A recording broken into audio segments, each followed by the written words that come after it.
حي على الفلاح.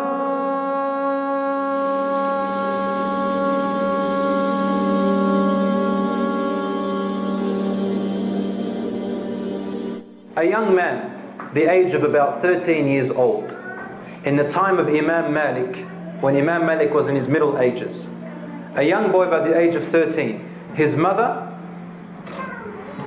from Mecca, his mother said to him, "My son, you are now well known. You have memorized the whole Quran, and you have memorized hadith, and you have memorized poetry. I want to send you to Imam Malik to learn his adab, his character, before you learn his knowledge." So she got him ready, and she wrote a letter to the Prince of Mecca, the governor of Mecca, who happened to be her cousin. She wrote a letter to him to send a letter to the governor of Medina to go with her son to Imam Malik, basically to intercede for him to become his teacher. So this young boy took this letter from his mother and sent him off, young 13-year-old going through the deserts to Medina, seeking knowledge. He reached the governor of Medina and gave him the letter of the governor of Mecca. And the governor of Medina, his face changed. He started to sweat. The young boy looked at him and said, "What's wrong?" He said, "Wallahi, if the governor of Mecca asked me to walk barefooted in the middle of the desert with nothing on my head, it would be easier than for me to go to Imam Malik's house." Because he had so much respect for him. So the boy innocently said to him, "Well, you don't have to go to him, make him come to you." The governor of Medina laughed and he said, "Come on, let's go." So he went to Imam Malik's house. They knocked on the door and the housemaid, the servant of Imam Malik, answered, and they asked for Imam Malik. She said to him, "Listen, if there is a religious question, right now is not the time. Write it on a paper and he will answer it for you. If you want to learn hadith, go to his circles of daras, they'll be at a certain time. And if it's a government issue, this is not the time, there's another time for it." So the governor of Medina says, "I have a letter for him from the Prince of Mecca." So then the young boy says, a big, tall man, blonde, white, colored eyes, unexpected from the people of Medina, came to the door. Says, I looked up at him and the servant lady brought him a chair, he sat on it. And then he said, "What does the governor of Mecca want from me?" And the governor of Medina just gave him the paper without a word. When Imam Malik read this paper, he threw the paper away saying, "La hawla wa la quwwata illa billah." Has it come to this that knowledge now needs connections? He looked at the young boy and the young boy said to him, "May Allah straighten the path of the Shaykh." He said to him, "I am from the lineage of the Prophet sallallahu alaihi wasallam." So now, basically, he obliged the Imam to listen to him. "Ana Qurashi. I have memorized the Quran at the age of 7. And your Muwatta, the whole of it, I've memorized it with its chain of narrations by the age of 10. My mother sent me here to learn from you." Imam Malik looked at him and said, "O young boy, fear Allah and stay away from sins. If you do so, there will be something of your future if you apply these two advices." Does anyone know who the young boy was? He was Imam Muhammad ibn Idris Ash Shafi'i. Allah bears witness of greatness to himself, that there is no God worthy of worship but him. And he bears witness to the greatness of his creation of the angels. And he bears witness to the importance and greatness of those endued with knowledge. He was born in 150 Hijri. And he died in 204 Hijri. So he lived about 54 years of age. He was born in the same year in which Imam Abu Hanifa died in.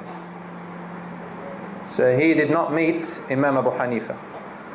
But he did meet every other Imam almost that we hear about, including some of the teachers of Imam Abu Hanifa. However, his main teacher was Imam Malik himself. He was born in Gaza, and he was known as Al-Imam al-Makki, the Imam of Mecca, because his mother took him from Gaza when he was a child to Mecca, and he traveled a lot, and his knowledge, different to the other Imams, was almost in every area and every subject that you can know about. Imam Ash Shafi'i was what we say, he was a Hashimi, that he was from the bloodline of the Prophet Muhammad sallallahu alaihi wasallam. Imam Ash Shafi'i loved sports. He loved archery. That's a favorite sport. He was 10 out of 10 in archery. Excellent horse rider. And he would jump on his horse without needing to touch anything, maybe just the ears or the head. And he lived in the desert, it's very important, for 17 years of his life. When he was a child, his mother sent him to the desert for 5 years of his childhood, until he was 13 or 12. And then he spent another 12 years in the desert later on. Why? There was a tribe in the desert by the name of Banu Huzayl. When you hear this name Banu Huzayl, all the Arab world, especially in those times, knew that Banu Huzayl was where the original Arabic, the Arabic is to be taken from there. They were the spring, the fountain of all the Arabic of the world, Banu Huzayl. The turning point, just like I explained, that every Imam had a turning point where they went from one thing to another. Yes, his mother, she helped him to memorize the Quran, and he memorized it by the age of 7.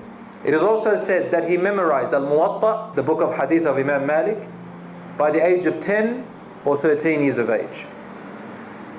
Like Abu Hanifa, he was inspired by another scholar. So there were two inspirations. We said his mother, but first he had an uncle who was a scholar.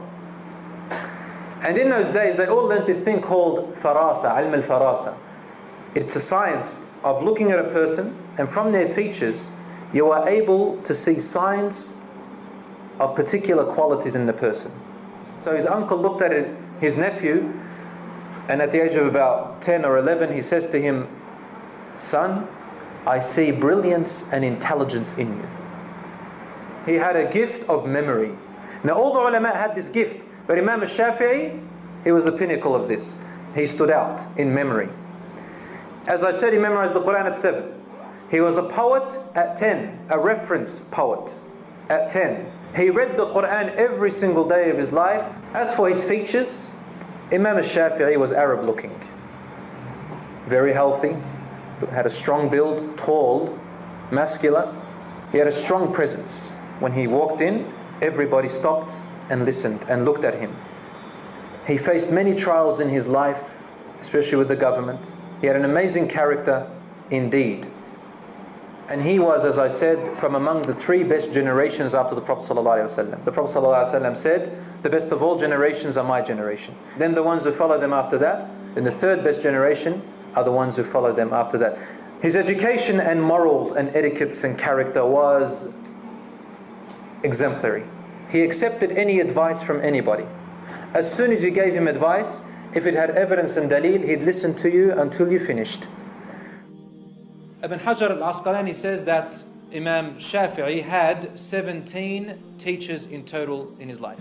Number 1 on the top was Imam Malik. He was his teacher until he died. His second teacher was Sufyan ibn Uyayna, and he was a student and a contemporary scholar with Imam Abu Hanifa.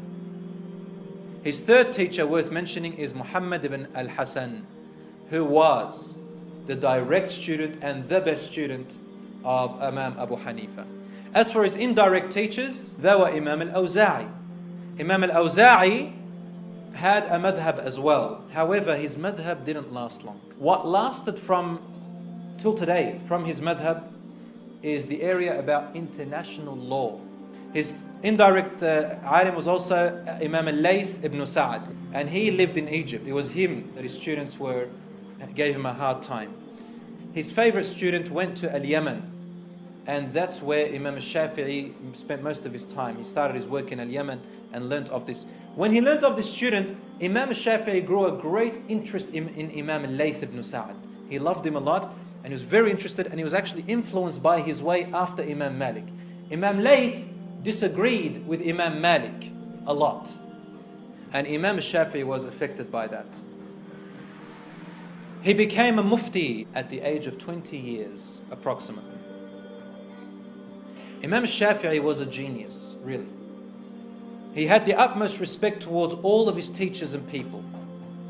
He had an assertive nature. He pointed out errors in his teachers' opinions with respect and friendliness, and mostly in his teacher Imam Malik. Now, Imam Ash Shafi'i was the first to document his own madhab with his own hand.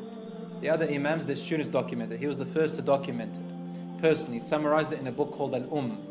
And the book Al-Umm contains opinions of Abu Hanifa's madhab and others. It contains ideas of Imam Al-Awza'i, international law, and so on in Islam.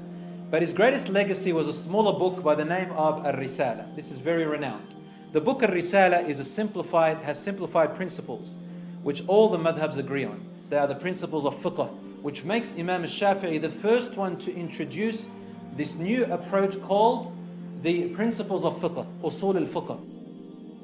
Every imam among the four imams and others had to face a clash with the government or a clash with the people, because all of them were courageous. And as I said, they weren't government scholars, they weren't scholars of desire, scholars of wealth. They were scholars who knew that they were inheriting the legacy of the Prophet Muhammad ﷺ with sincerity. In the time of Imam Ash Shafi'i, something began to develop called Ahlul Ra'i and Ahlul Hadith, the people of opinions and the people of Hadith. Now, by looking at it, you'd think, people of opinion, what's that? Chuck them aside. It meant that these were people who deduced new views about current situations based on daleel, based on the Quran and Sunnah in all its ways. People of Hadith were more literalists. So for example, if you say Rasul Sallallahu Alaihi Wasallam used the miswak, they'd come up to you and say, you should never ever use toothpaste and toothbrush. Always the miswak, regardless, and die on that. Now what happened was, these Ahlul Ra'i, people of opinions, they based it on analogy, comparison, deduction, and they lived in Iraq mostly. Ahlul Hadith, their priority was to find the text and follow the text, literally, and they were mostly people of Hijaz. Hijaz meaning Medina, Mecca, those areas. Even till today, this is basically almost how it is. Both of them did not violate text, but one was more strict and literal than the other. What was the position of Imam Ash Shafi'i? He was sort of half-half, somewhere in between, a bit of a balanced approach. Not too much this way, not too much that way. But he also never violated hadith either. His statement was, all of us men of opinions can be disproved except for the owner of this grave. When he was doing his hajj, he looked at the grave of the Prophet ﷺ and he said, all of our ra'i, all of our opinions and views can be rejected and disproven except for the owner of this grave. And he pointed to the grave of Muhammad ﷺ. When Imam Shafi'i went to visit the grave of Imam Abu Hanifa and he made dua for him. He prayed in his masjid close to the grave where the grave of Abu Hanifa is. When he prayed, he used to lift his hands up after ruku' and when he goes into ruku'. But in Abu Hanifa's madhab, it didn't reach him that this is part of the salat. So he didn't raise his hands. That was his view. So Imam Ash Shafi'i, for the first time there, they saw him not lifting his hands up in the salat. So they asked him, why did you not follow the view which you know is right in your opinion? He said, because out of respect for the owner of this grave. And he pointed to Abu Hanifa. Ash-Shafi'i's adab and respect in debating is also very renowned. For example, he never raised his voice in any debate. Number two, he stayed calm in every debate. He used to say that he never debated with anyone except that he made dua that the opponent, the person who's debating him, is in the right and the right is with him. And he made a dua to help him. So imagine you're debating someone on a view and you've got different view and you're making dua that your brother who is debating you is on the right and that Allah guides him. But the only thing is that they had a commitment to honesty. That was the only difference. Okay, I want you to be right, but I also have a commitment to honesty. And that's the deen. The deen is not yours or mine. He used to say, I never debated with anyone and liked him to make a mistake. He also said, give and take, listen and speak, and don't criticize the person personally. So there were no egos in all the differences of opinions. He used to say, throw away my opinion if it goes against the sunnah and take it as my madhab, for this is what we all want. He also had a sense of humor, Imam Ash Shafi'i. An example of that is that he never used to stretch his legs out when people were sitting around him. He considered it lack of decency and courtesy for others to do something like that. But he also had a problem with his legs. He needed to stretch them. So he would use humor to have an excuse to stretch his legs. One time he was sitting and his students who were around him, and he asked a question. One student gave an answer which was way off track. So he said, well, since I have students like that, then I think there's nothing wrong with me stretching my leg. And he'd stretch his leg like that. His sources were the Quran, the Sunnah. And if he couldn't find the information in the Quran and Sunnah, he would use something called ijma'. Ijma' means consensus. That when all the scholars or the Sahaba agree on something, he would take it. The fourth source which he used was something called qiyas. Qiyas means to come up with a ruling based on analogy, something that is like it. Further than that, he didn't go. He wrote 170 books, but the most monumental books were Kitab al-Umm, made up of 7 to 8 volumes, and Al-Risala. Al-Risala is a very balanced book. It's got the fundamentals and principles of fiqh, which all scholars can use, and they don't differ with any madhab. My brothers and sisters, the scholars say that the book of Imam Ash Shafi'i, Kitab al-Umm, they said, you can see the spirit of Abu Hanifa throughout the book Al-Umm.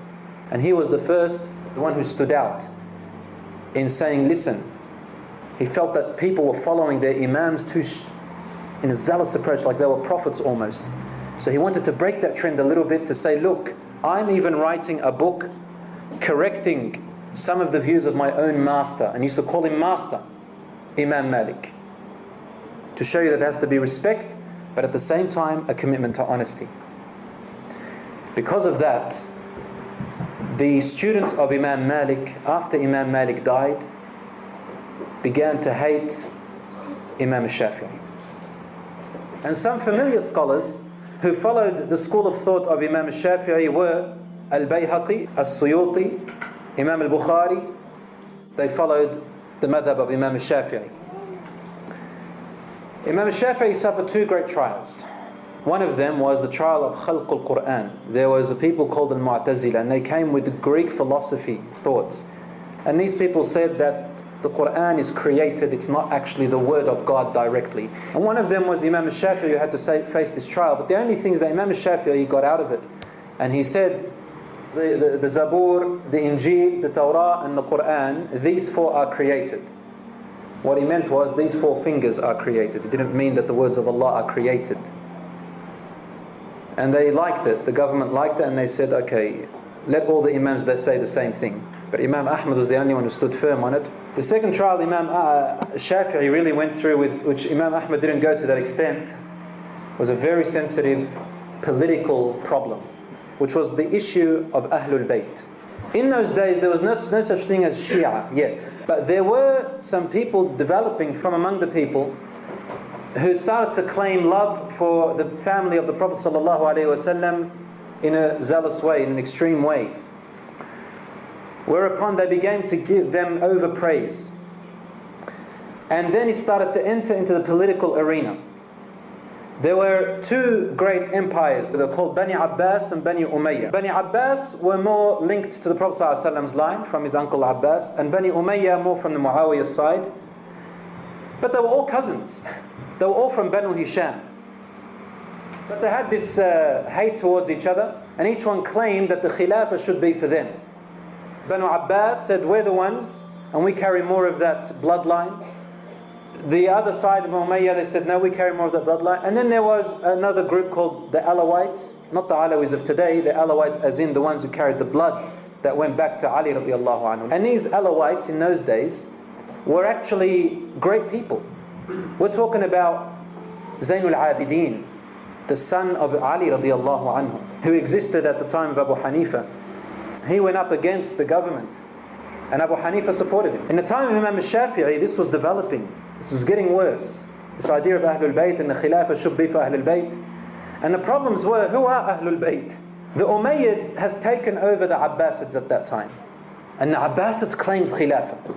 And they said, we've got to take it back. Our bloodline is more important. Anyone revolting against the government about this, they were killed on the spot regardless of their status, even if they were Imam Ash Shafi'i himself. until there came a Khalifa called Imam Harun al-Rashid. In his time, there was a ruler in Yemen. This ruler in Yemen did not like Imam Ash Shafi'i, because Imam Ash Shafi'i used to warn people and say the ruler of Yemen is an unjust ruler. Like all the other Imams, they did not fear for the sake of Allah. And he spoke about injustice.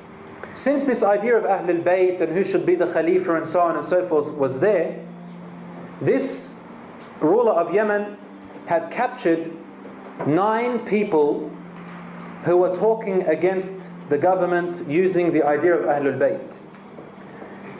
And he accused Imam Ash Shafi'i to be one of them, because Imam Ash Shafi'i had close connections with them, students I think, or they attended their circle.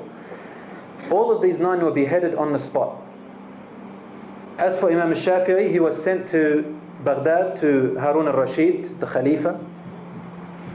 And there, Muhammad ibn Hassan al-Shaybani, one of his old teachers, the student of Imam Abu Hanifa, who was the chief judge, he interceded for Imam Ash Shafi'i in front of the Khalifa and said, he is not a foolish man who talks like this. Imam Ash Shafi'i was innocent from all of it. He didn't revolt against the government.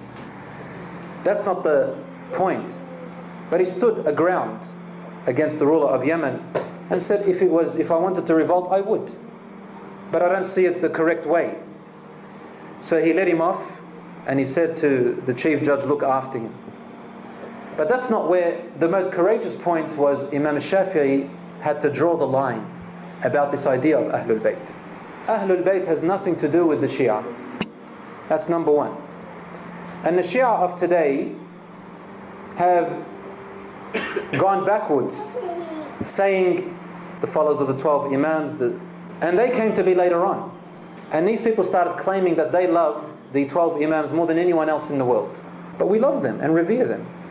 But the problem is that they say we love them more, to the point where they gave them powers and abilities that are really beyond measure. The debate was, does it go all the way to Judgment Day? I mean, everyone who comes from the line of the Prophet ﷺ, are they considered Ahlul Bayt? I mean, today, in Sham in Egypt, there are more than 10 million people who claim to be descendants of the Prophet ﷺ. We have a problem here. And are they at the same caliber of all these Imams and all these Ahlul Bayt? Or are they not? The second thing is, Ahlul Bayt is a part of our religion. We must love and revere the people of Ahlul Bayt. But the Shia today and the likes of them, similar to the statement, we're all equal, but we are more equal than others, in that sort of sense. Imam Ash Shafi'i, what did he do? He created the dividing line clearly and courageously, saying the Deen and the Ahlul Bayt have nothing to do with the political makeup.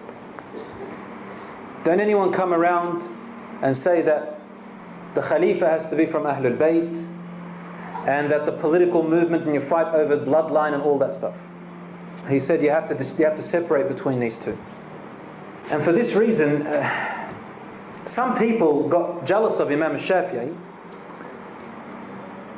and they started claiming that he's a Shi'i later on in history, and they said that he is a sympathizer of them, and some of them said that he doesn't love Ahlul Bayt, and all these people became jealous of him. They also accused Abu Hanifa and Malik as being Shia later on, just because they studied under people of Ahlul Bayt. They studied under Imam Ja'far al-Sadiq, revered and great Imam of Ahl Sunnah. People like Muhammad al-Baqir, great Imam of Ahl Sunnah. And these 3 Imams were students of them. Just because they're students of them doesn't make them Shia or anything like that. The second accusation that they made against Imam Shafi'i was that he was a worshipper of reasoning and philosophy. Again, only because he had studied under a great scholar who was an expert in ilm al-kalam, philosophy interpretation. Just because he studied under him does not make him like that. But he has nothing to do with either philosophy or Shia at all. Abu Hanifa considered that, different views to Imam Shafi'i. He considered that Bani Umayyah and Bani Abbas were illegitimate Khalifas. Imam Malik agreed but differed about some other aspects. Imam Ash Shafi'i said, the Khilafah, it is not a must for the Khalifa to be from the Prophet's family. Because the Prophet ﷺ said, people said, Ya Rasulullah, if you die, who becomes the Khalifa? From your family? And he replied by saying, this matter, the Khilafah, Allah places whomever He finds, He wills to be in this place. So He didn't say it has to be from my bloodline. And the Quran states that royal blood comes through the boys. But Prophet Muhammad ﷺ had no boys. So then again, he used this as evidence. As I said before, the students of Imam Malik became extreme in their following of Imam Malik. And after he died, Imam Ash Shafi'i found that people were saying, Qala Rasulullah, and the others would say, Qala al-Imam Malik. And he knows about the Prophet more than you, even though something was clear. So Imam Ash Shafi'i wanted to draw a line, came up with the book, and he wrote evidence against some of the errors of his teachers. Because of this, and because of all these different accusations, and because Imam Ash Shafi'i became the top in the world in his time, Imam Malik's students, and this is a problem, they hated him a lot, and they waited for him when he was delivering a dars in the masjid in Yemen. They entered upon him, and after he finished his lesson, they attacked him, and they beat him until he became unconscious. He died a few days later. Now the scholars say he didn't die directly from the wounds, but he had another disease, another illness, that when he got beaten up, it exacerbated, it made it worse, and then he died. But as a result of that beating up by the students of his great Imam and great master. And here Imam Shafi'i, half of his reason for death was that he was beaten up by the students of Imam Malik. And if Imam Malik was alive, he would beat his own students up for doing that. Of these so-called students, sadly, who overpraised their Imams to the point where they made them almost like prophets. How dare you differ on my Imam's opinion? So my dear brothers and sisters, Imam Ash Shafi'i died at the age of about 54 years of age in Yemen, and he was one of the great scholars of Islam. Today he's probably the second or third largest school of thought followed in the world. Imam Shafi'i's favorite student, on the other hand, was Imam Ahmad ibn Hanbal.